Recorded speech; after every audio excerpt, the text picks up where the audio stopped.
And today, guys, we're going to be checking out the HolyStone HS360D. Now, before I actually get into this very far, I do want you guys to see some footage from the drone because that's usually what most people care about the most, right? You want to see the quality. So let's go ahead and check out this short video of the quality you can expect from this drone. And do bear in mind, there were 16-mile-an-hour winds and I was flying 300 feet in the air. So the stabilization actually did quite a good job for this little drone.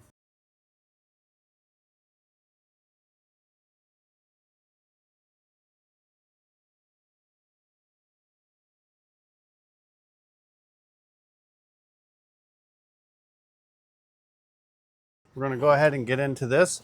Obviously, you have a drone. You get not one batteries, but two batteries. And you get a very quality controller. This is actually one of the better quality controllers that I've felt from HolyStone. Inside the top here, you're going to have the usual suspects. You're going to have your manual, your quick start guide, and your safety guides. This is your actual charger. This comes with a USB to USB Type-C cord.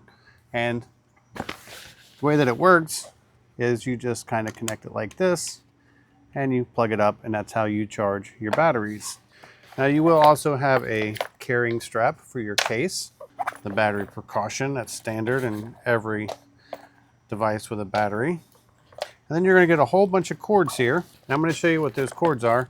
This is your screwdriver with your spare screws and your spare propellers.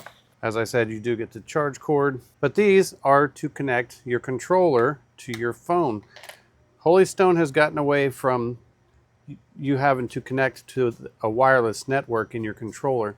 Before, you'd have to go find HolyStone under your Wi-Fi connections, make the connection there, and then go into the app. Now you can just simply plug this into the controller. The controller has a USB-C. This one would go into an iPhone if you still have a Lightning port. This is a USB-C to USB Type-C for newer iPhones and Androids.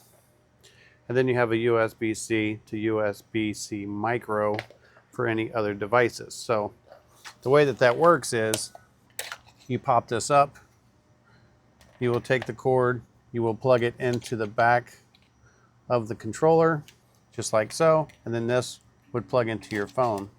You put your phone in the holder, you plug this in. You notice there's no sticks on the controller because your sticks are stored underneath right here. Now, as a quick look as the controller, you have your normal thumb toggles here. You have your speed, you have your camera button, you have your video button, you have your takeoff and landing button. On the back right here, you have your tilt, because you can tilt the camera, and then you also have a zoom rocker as well. The drone itself, this is sub 250 grams with the battery installed, so you don't need to register this or get a license for this. It does not have a 3-axis gimbal. It has tilt only, and it's a shock mounted camera, so it uses electronic image stabilization to stabilize those photos and videos.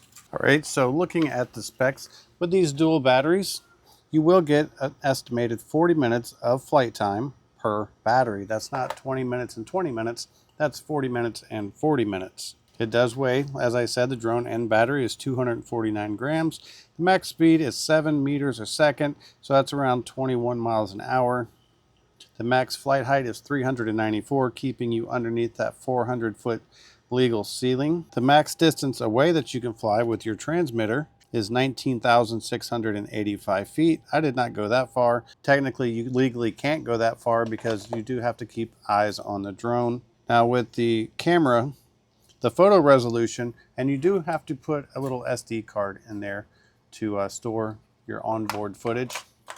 And it also stores it on your camera, on your phone simultaneously in a lower resolution. But if you want the high resolution, you have to have that transfer card in there. Now, the max photo resolution is 4,000 by 3,000 pixels, so it's basically a 4K camera.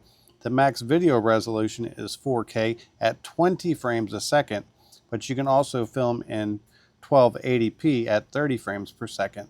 Now, the actual drone itself, it does have all the smart features that you have come to expect. And I'm going to go ahead and connect my phone up really quick so we can go into the, or I'll just show you the app real quick. And I'm going to go ahead and connect my phone up because I kind of want to walk you guys through the app just a little bit. It says connecting to aircraft, and there we go. You can see how easily we were able to connect the app. That is what the drone is actually seeing right there. Now, when you do first turn this on for the first time, you want to make sure that you go through the calibration mode to reset your compass and all that for your region. And the way you do that is you push both sticks up and in at the same time, and that will put the drone into calibration mode. So when looking at the app, if I come back out to the screen, you have your distance, you have your height, you have your speed, which is going to and from how fast the drone is. Going is DF speed, and VS is vertical speed up and down. Over here you have your camera button, you have your shutter button, you can go to your gallery, you can turn on and off your microphone. Now if we go under the different modes right here, whoops, if I touched the right thing, forgive me, I am laying on the floor for this.